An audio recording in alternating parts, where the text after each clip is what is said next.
యువతీ యువకులు బలిదానాలకు పాల్పడినరు.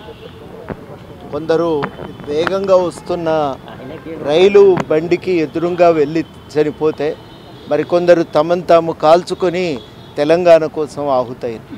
కొందరు విషం తాగినరు, కొందరు నీళ్ళల్లో దునికి చచ్చిపోయినరు.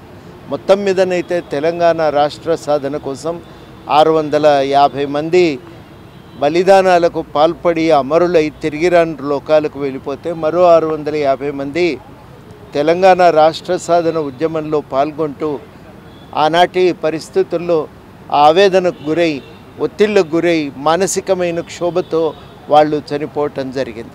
వారందరినీ స్మరించుకోకపోతే తెలంగాణ తనను తాను మర్చిపోయినట్టే లెక్క.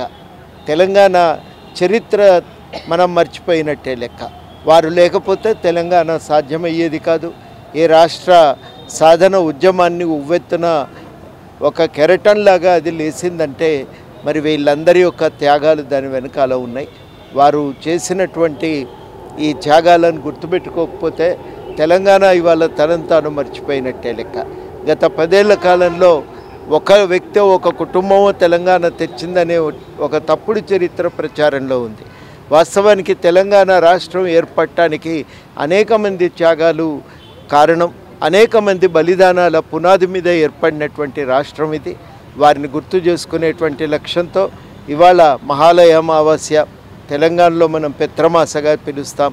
ఈ పెత్రమాస నాడు మరి వారికి పెద్దలను తలుచుకొని బియ్యం ఇవ్వటం ఆనవాయితీ. వారందరినీ గుర్తు చేసుకుంటూ ఇవాళ మేము బియ్యం ఇచ్చినాం. వారిని గుర్తుపెట్టుకోవటం, వారి చరిత్రను, వారి త్యాగాలను మనం రాసి ఎప్పుడు యాదికుంచుకోవటం ఇవాళ మనందరి అవసరం. ఆ చరిత్ర గుర్తుంటేనే భవిష్యత్తుకు దారి దొరుకుతుంది. అందుకనే ఈ పెత్రమాస సందర్భంగా అమరవీరుల కుటుంబాలకు, వాళ్లకు పంతులు గారు చదివినట్టు వాళ్ళ గోత్రం ఏంటంటే తెలంగాణ గోత్రమే. వాళ్ళ తల్లి పేరు కూడా తెలవలే. వాళ్ళు చనిపోయినప్పుడు కాలిపోయినాక ఒళ్ళంతా కొరకాసులాగా మారినాక కూడా వాళ్ళు జై తెలంగాణ అన్నారు తప్ప వారు ఇంకో పేరు తెలవలేదు. అటువంటి త్యాగమూర్తులను గుర్తు చేసుకునే లక్ష్యంతో ఇవాళ బియ్యం ఇచ్చినాం. తప్పనిసరిగా 50 మంది తెలంగాణ ప్రజలు కూడా ఈరోజు వాళ్ళను గుర్తు చేసుకోవాలని, వాళ్ళను యాదిలో సదా యాదిలో ఉంచుకోవాలని చెప్పి మేము కోరుతున్నాం.